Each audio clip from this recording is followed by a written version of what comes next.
to the K. Coming at you quicker than a Shane McMahon quad tear, it's the Rapid Roundup. I'm going to kick things off with SmackDown. Bianca Belair is out first saying it's hard to be patient when you want something so bad. She's been waiting for a rematch with Asuka. Patience is a virtue and vengeance is sweet. Out comes Charlotte. She says she actually thinks that Bianca Belair is going to win tonight. She's manifesting a win in Flair country. Bianca says that if she wins, she'll face Charlotte at SummerSlam.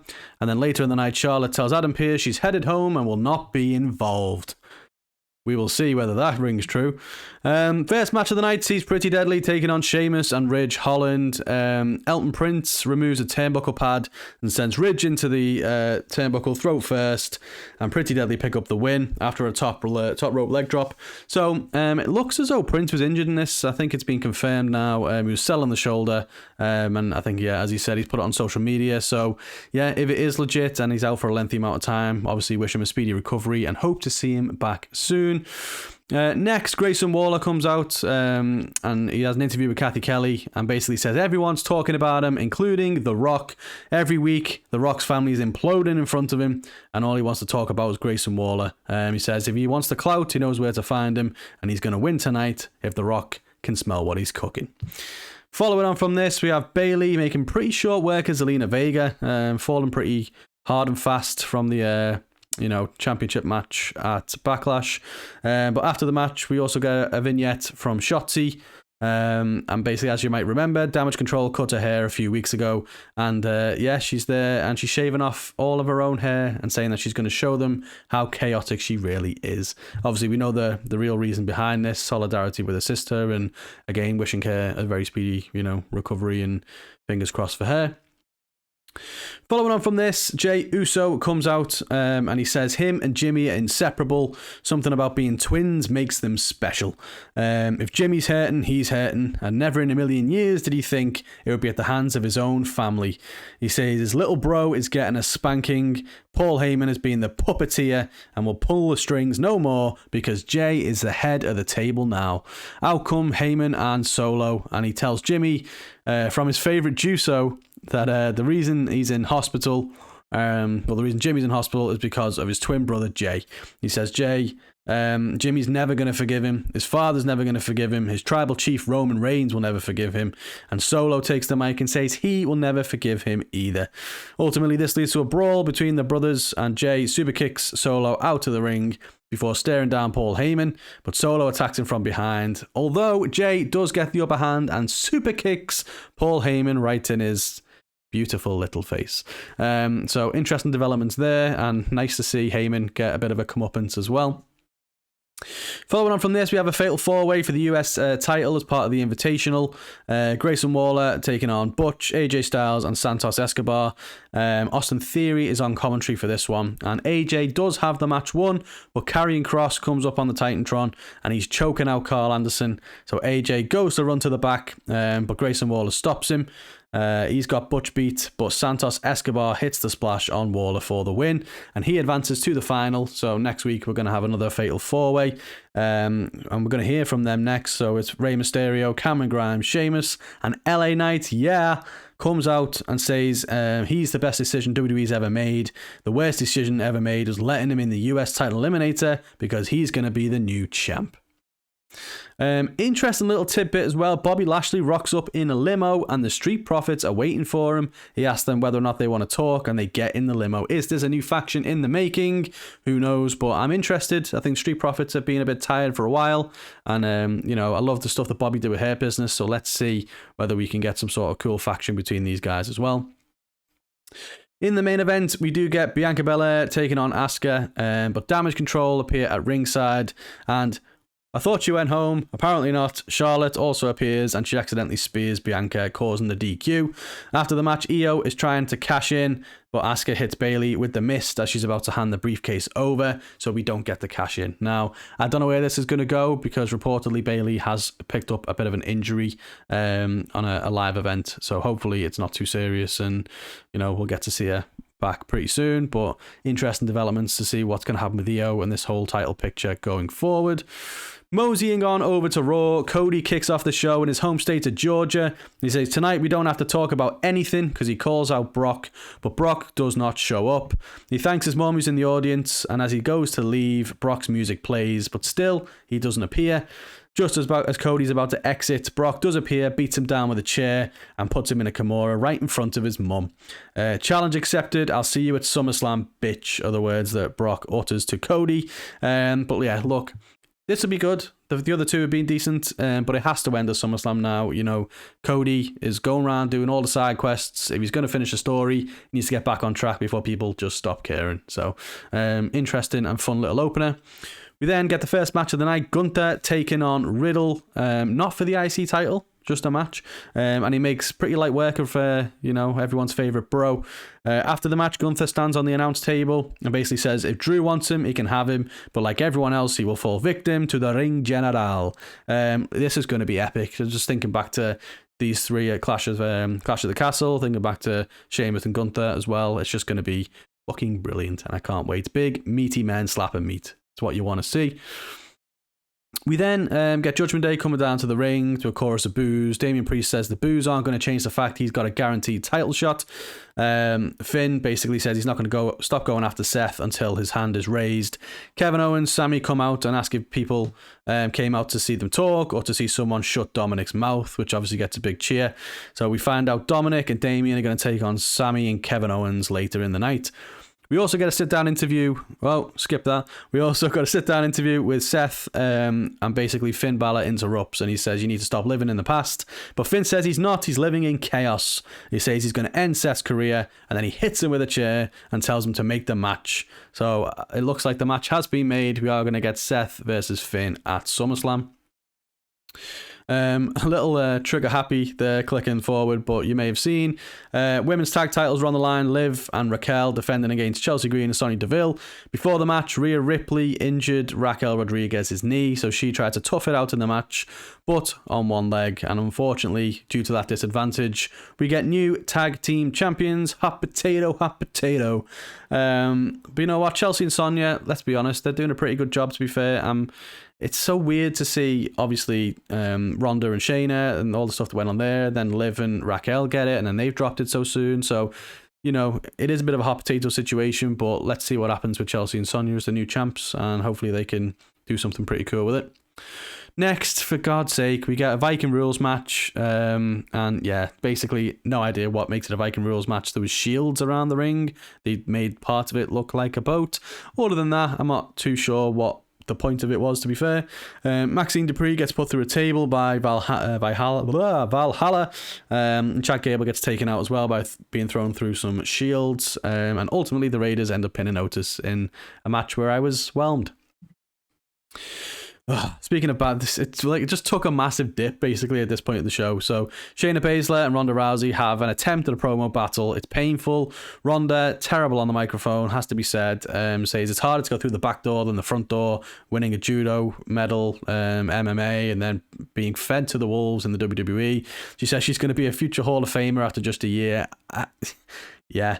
Shayna basically says she's a better Ronda Rousey than Ronda Rousey is. But yeah, it was painful watch. And talking about promos, we also hear from Ricochet. He says he's going to hurt Logan where it really hurts, right in his ego, and calls him out next week. Talk continues as The Miz brings out Becky Lynch from Miz TV, and Becky just basically isn't having any of it, destroys the set. She says she's lost a lot of things. She lost titles, friends, maybe even her mind, but she hasn't lost a step. She knows how this show works and tells The Miz he's going to have another guest, so bring Trish out now. Out come Trish and Zoe Stark. They say they're done with her. They've both beat her, but Becky says, let's see who the GOAT really is. Give her a title match. Give her the rematch. Trish basically says that she will fight her, but there's conditions. She has to go through Zoe Stark first, and when Zoe wins, she wants Becky to get on her knees and say thank you Trish, and then get it tattooed on her chest. Pretty extreme. Becky says done to all of the criteria, and then a fight breaks out. Becky headbutts Trish in the face after removing her mask, and yeah, looking like we're going to get Trish versus Becky at SummerSlam, and I'm sure that will actually be pretty darn good. Following on from this, Shinsuke Nakamura takes on Bronson Reed, but Tommaso Ciampa gets involved and ends up getting the DQ. So Shinsuke loses the match, and because of that, he gets very angry and kicks Ciampa in the face. He speaks to Byron Saxton backstage and says he's tired of everyone getting involved in his business. So what does this mean? Heel turn ahead for Shinsuke? Who knows? But he needs to do something, because at the minute he's kind of just there. Main event time, Sami and Kevin Owens taking on Damian and Dominic. Before the match even takes place, Seth Rollins appears and takes out Finn and beats him all the way to the back. And later in the match, Rhea Ripley again tries to get involved, but Liv Morgan comes down and takes her out for obviously being partly responsible for them losing the tag titles. As Dom is looking on, all concerned for his betrothed, beloved, it basically allows Sami and KO to get the win. So, well, I have no idea what we're doing with this. Are we going to go with Liv versus Rhea? Are we going Raquel versus Rhea? Everything? I don't really know, but I'm excited to see where it goes. Moving on over to AEW, kicking off with Dynamite. Jericho and Commander kick off the show. Decent match to start things off. Jericho gets the win with the Lion Tamer. Don Callis out after the match shows a clip from back in the day of Callis and Jericho together with their mentor, Bad News Allen. He says he's going to give him time to think whether he wants to leave the JAS and join the Don Callis family, but he knows what Bad News Allen would want him to do. Later on, Jake Hager goes backstage and speaks to Jericho and asks him if he's really considering it. Jericho says that he is, and so Jake Hager gives him his beloved hat and leaves. So, yeah, not too sure where this one's going to go, but yeah, Jericho may reinvent himself yet again.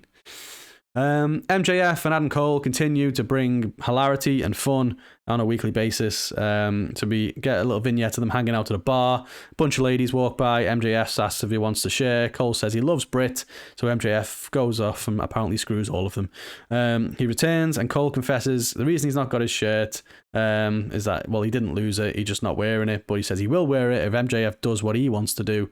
And so they both go and play Fight Forever. And MJF starts off being a bit disgruntled by this, but towards the end he absolutely loves it. Later we see Renee interviewing Adam Cole, and Britt Baker is on the phone with him, absolutely fuming from him being out with the ladies. And we go off into the match. So MJF and Adam Cole take on Brian Cage and Big Bill. Obviously a huge size advantage, but MJF has his own WrestleMania 3 moment, slamming Big Bill. And yeah, they end up hitting the Heat Seeker and Cole gets the boom for the win. Yeah, they still didn't manage to hit that double clothesline, but it's coming. They cut a promo after the match, and clearly they're on the same page as Roderick Strong looks on concerned. More blind tag eliminator action. Darby and Orange Cassidy take on Sammy Guevara and Daniel Garcia. Sneaky Swerve gets involved and takes out Darby, which gives Sammy the win. So it's going to be MJF and Cole taking on Sammy and Daniel Garcia in the finals. After the match, Sammy shakes Darby's hand. So they are clearly still trying to go with the face thing for Sammy. Let's see how that pays off. We get Sky Blue taking on Ruby Soho in the Owen. Obviously, the Outcasts get involved, but they get involved too early and they are thrown away from ringside after putting Sky into the steps. But Ruby still manages to pick up the win and advances to the finals. Then we get a painful rendition of some rap song from Harley Cameron for some reason. Then, main event, we get to see the 18-year-old Nick Wayne making his debut for the company against Sneaky Swerve. Super fun. They've got a hell of a talent on their hands with Nick Wayne. He's so good for being so young. Swerve does get the win, so he didn't get a win on his debut. And after the match, Darby comes down to check on him. So maybe they're going to do some stuff there with Darby and Nick Wayne against Swerve and, I don't know, Parker Boudreaux. Who knows? But we do wrap up Dynamite by finding out the mystery partners for Blood and Guts for the Blackpool Combat Club. Pac is back, baby. He attacks Kenny Omega. And as the BCC are beating him down, a video package plays for Kota Ibushi. Now, video package is nice and all, doesn't really stop him getting a beat down. And then also kind of weird because then the Elite have to wait till after the package before they run down. But it's Kota, so people are happy. But yeah, Hangman and the Bucks come down, make the save, all to dramatic effect. But yeah, that was the end to Dynamite. Moving over to Rampage, Keith Lee and Dustin Rhodes, still apparently a team. They take on Cool Hand Ange and Daddy Magic, and Keith Lee and Dustin pick up the win. Following this, we get Johnny TV on screen saying that him and QTV want the Acclaim next week on Rampage in a trios match. Then Taya Valkyrie squashes Izzy McQueen, the local talent. After the match, the Outcasts come down. Tony says the reason Taya has been losing so much is because she's a loser. And the reason she's a loser is because she's Canadian. Getting that little hometown heat there. Tony says that she's already been beating everyone, but Taya says she's never even wrestled her. So she makes a challenge for Battle of the Belts. Lance Archer is back, and so is Jake the Snake Roberts, and Lance Archer absolutely demolishes Trent. Then he takes out Chuck Taylor, and Orange Cassidy comes down to make the save, but Lance takes him out and steals the belt and says he can try and get it back on Collision. Takeshita takes on Kenny Omega's first ever training partner and basically runs right through him. Dark Order say that they also turn their back on Hangman because he deserves it. They made him a world champ and he abandoned them. And in the main event of Rampage, Willow took on Athena for the Owen, Willow getting the win, and it's now going to be Willow taking on Ruby Soho on Collision in the finals of the tournament. Speaking of Collision, Bullet Club Gold and FTR in a 2 out of 3 falls match kick off the show, and boy, it was a doozy. Excellent match. It went on for way over an hour. One of the better and most time given to a tag team match that I can remember. But basically, the first fall goes to Bullet Club. Jay White hits the Blade Runner. FTR get back on top and try several times to get a near fall, but that doesn't happen. And FTR even it up with a Shatter Machine on Juice. More near falls, all around action, but eventually Dax gets the sharpshooter on Robinson and he taps. So yeah, FTR retain after over an hour's worth of tag team beautiful action.